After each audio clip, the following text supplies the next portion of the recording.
पन्ना मध्य प्रदेश से bureau chief Ved Prakash Tiwari की report. Corona से जंग जीतने के लिए सामूहिक प्रयास करने होंगे एवं सौंपे गए दायित्वों का निर्वहन ईमानदारी से करें। कलेक्टर पन्ना कोरोना वायरस संक्रमण की रोकथाम के लिए आगामी समय के लिए तय की गई कार्य योजना के संबंध में कलेक्टर श्री कर्मवीर शर्मा की अध्यक्षता में गुन्नौर जनपद के BRC सभा कक्ष में हुई आवश्यक बैठक संपन्न। कलेक्टर ने बैठक में उपस्थित सभी विभागों के अधिकारियों कर्मचारियों को दिए सख्त दिशा निर्देश। कोरोना से जंग जीतने के लिए कलेक्टर पन्ना ने कहा कि हम सभी को सामूहिक प्रयास करने होंगे। इस कार्य में नियुक्त सभी लोगों को सौंपे गए दायित्वों का निर्वहन ईमानदारी के साथ करें। जिन व्यक्तियों का सैंपल लिया जाए उन व्यक्तियों को रिपोर्ट आने तक क्वारंटाइन सेंटर में रखा जाए।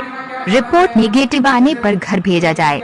यदि रिपोर्ट पॉजिटिव आती है तो रोगी को कोविड केयर सेंटर में रखा जाए। रोगी की अच्छी तरह देखरेख पूरी जिम्मेदारी के साथ की जाए। बैठक में उपस्थित डॉक्टरों, MMU एवं RRT के सदस्यों को संबोधित करते हुए कहा कि आगामी आने वाले समय में कोरोना पॉजिटिव रोगियों की संख्या बढ़ सकती है, इसके लिए आज से ही पूरी तरह तैयार रहें। उन्होंने राजस्व एवं पुलिस विभाग के अधिकारियों को निर्देश दिए। प्रत्येक सप्ताह 2 दिवस शनिवार एवं रविवार को लॉकडाउन रहेगा, इसका कड़ाई से पालन कराया जाए। उन्होंने बैठक में राजस्व एवं वही खाद्य विभाग के अधिकारी को निर्देश दिए कि सभी योजनाओं से संबंधित खाद्यान्न समय पर वितरित किया जाए।